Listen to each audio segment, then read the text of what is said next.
अस्सलामु अलैकुम वरहमतुल्लाह। उम्मीद आप सब बखैर व आफियत होंगे। इस वीडियो में हम बात करेंगे क्या वाकई एआईएमआईएम का महागठबंधन के साथ गठबंधन नहीं होगा।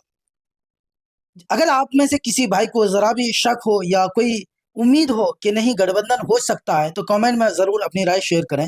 लेकिन मुझे क्या लगता है वो मैं इस वीडियो में बात करूंगा। तो दोस्तों, अभी मौजूदा वक्त में एआईएमआईएम के बिहार प्रदेश अध्यक्ष जनाब अख्तरुल ईमान साहब सभी मीडिया के सामने, उनके जितने भी मीडिया वाले उनके सामने आते हैं, सभी से यही कहते हैं हम पूरी कोशिश में लगे हुए हैं कि हो जाए गठबंधन।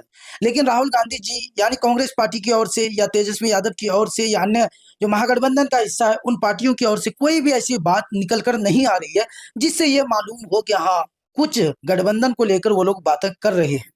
ऐसा बिल्कुल भी नहीं। एआईएमआईएम के बारे में वो लोग बिल्कुल भी ऐसा सोचते भी नहीं है। गठबंधन में लेने की बात तो दूर की बात है दोस्तों, सोचते भी नहीं है। और अब अख्तरुल ईमान साहब ने दो टूक कह दिया है कि अब तीसरे मोर्चे की तलाश में हमारी बात चल रही है। और पिछले चुनाव में 2020 के चुनाव में एआईएमआईएम ने तीसरा मोर्चा बनाया था जिसमें बीएसपी यानी बहुजन समाज पार्टी भी शामिल थी उस गठबंधन में। और अभी एक और अन्य पार्टी का नाम आ रहा है। और देखिए आने वाले वक्त में कितनी जमात, कितनी पार्टी उस जमात का हिस्सा बनते हैं, उस गठबंधन का हिस्सा बनते हैं।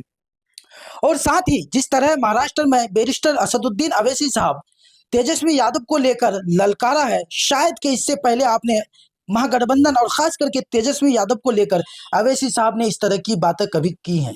लेकिन ऐसा लग रहा है कि आप बिल्कुल बात नहीं बन रही है।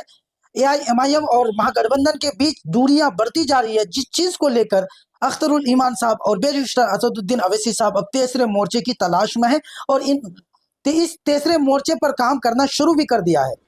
आपने देखा अख्तरुल ईमान साहब खुद मीडिया के सामने तीसरे मोर्चे की बातें कर रहे थे। और मुझे तो बिल्कुल भी उम्मीद नहीं लग रहा है कि महागठबंधन वाले अख्तरुल ईमान साहब या बैरिस्टर असदुद्दीन अवैसी साहब की बात मानेंगे और तीसरी जमात न बनने देंगे और ये लोग अपने गठबंधन का हिस्सा बना लेंगे। ऐसा नहीं लग रहा है। अगर ऐसा नहीं हुआ तो यकीनन तीसरी जमात, तीसरा गठबंधन जरूर होगा और इससे यकीनन 90% वोट महागठबंधन का ही खराब होगा। जाहिर सी बात है कि एआईएमआईएम एक बड़ी पार्टी के रूप में बिहार में उभरी है और वो भी नहीं चाहती है कि हम पीछे रहें। अगर गठबंधन में उन्हें जगह नहीं मिलती है तो इनकी पकड़ बैरिस्टर असदुद्दीन अवैसी साहब की पहचान काफी ऊंचे लेवल पर, और ये लोग चाहते हैं कि अब हम तीसरे मोर्चे पर ही काम करेंगे।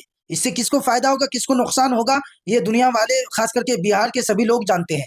लेकिन राहुल गांधी और तेजस्वी यादव के घमंड अकड़ ने, और शायद के बिहार में तेजस्वी यादव ही की चलती है, राहुल गांधी शायद के इस फैसले में हाँ या ना में जवाब दिया हो, या उनकी पार्टी के बड़े लोग शायद इस गठबंधन को लेकर एआईएमआईएम पार्टी को लेकर कुछ बातें की हो।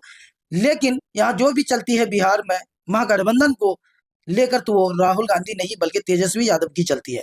और तेजस्वी यादव चाहते हैं कि मुस्लिम क़यादत को नहीं बढ़ने दिया जाए, अख्तरुल ईमान साहब को आगे नहीं बढ़ने दिया जाए, एआईएमआईएम पार्टी को उभरने नहीं दिया जाए। उन्हें डर है कि ये पार्टी मुसलमानों की वोटों की बदौलत पार्टी बनी है और आगे बढ़ रही है।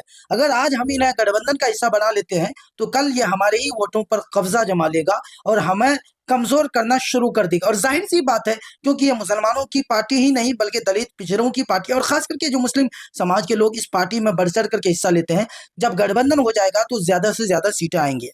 और एक बार अगर गठबंधन हो जाए तो फिर जो बी टीम और एजेंट का जो तगमा है, जो दाग है, धब्बा है, वो धुल जाएगा। फिर सेकुलर पार्टियां कभी भी किसी स्टेट पर किसी भी चुनाव में उसे ये हिम्मत, ये जुर्रत नहीं मिलेगी कि वो अवैसी या उसकी पार्टी को ए टीम या एजेंट या बी टीम या एजेंट कह सके। तो बहरहाल मुझे तो नहीं लग रहा कि यह गठबंधन होगा दोस्तों। अगर आप में से किसी साहब को लगता है कि नहीं गठबंधन होगा तो कमेंट में जरूर बताएं।